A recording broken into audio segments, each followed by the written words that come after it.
The first thing I want to talk about is that the test and trace failures are closing down our schools. So the test and trace failures, as in the lack of availability of COVID tests, is really hurting our education system. And the General Secretary of the NAHT, which is the National Association of Head Teachers, Paul Whiteman, recently commented that, quote, tests need to be readily available for everyone so that pupils and staff who test negative can get back into school quickly.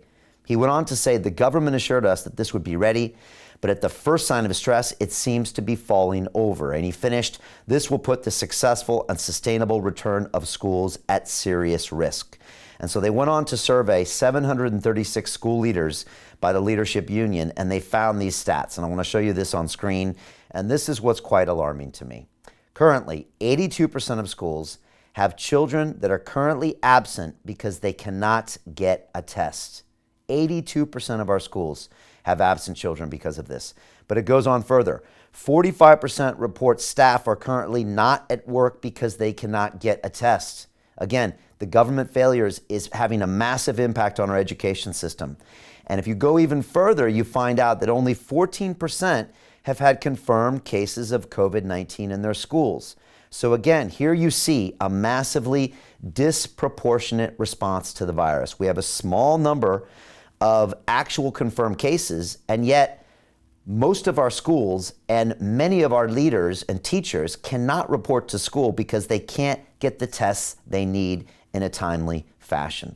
This is a massive failure by our government, and it's causing a disproportionate response to this virus because they are not able to get us the science that we need. And this is what I've been talking about for the past few months.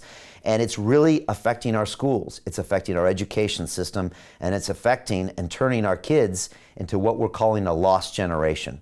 And if you go even further, Jeff Barton, who's our General Secretary of the Association of School and College Leaders, warned, quote, chaos is undermining the efforts to keep schools open, with more than 200 head teachers reporting delays in getting tests. This is very serious.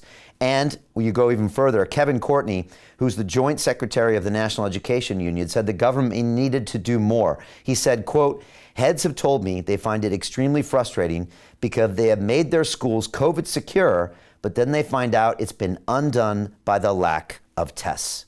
And when you actually go into the Department for Education, you ask them to find out what is actually going on. Unfortunately, they've been reticent to provide the numbers of confirmed COVID-19 cases among school pupils, saying, quote, it won't provide a running commentary. So again, our government is not providing us the tests, which means our schools are suffering. We've got 82% of the schools now that are currently have students that are absent, 45% of staff currently not at work because they can't get a test. This is the government's failures, and it's now eating into our education. It's affecting our students. And again, we see a lack of leadership with the test and trace system. We see a disproportionate response to the virus because we're shutting down schools and holding back teachers when a small percentage of students are testing positive.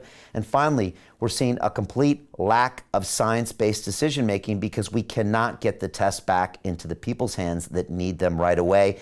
And we all know the stories out there of children that can't get tests fast enough, so they have to isolate, their children have to isolate, and it's closing down our education system right now, and it's just not acceptable. So I want to get your thoughts right now. Please, wherever you're watching this, type in and tell me, how would another school lockdown affect you as a parent, as a student, as a teacher? Tell me, what do you think of our current test and trace system and its failures? How can we prevent ourselves from creating a lost generation? And do we need better leadership?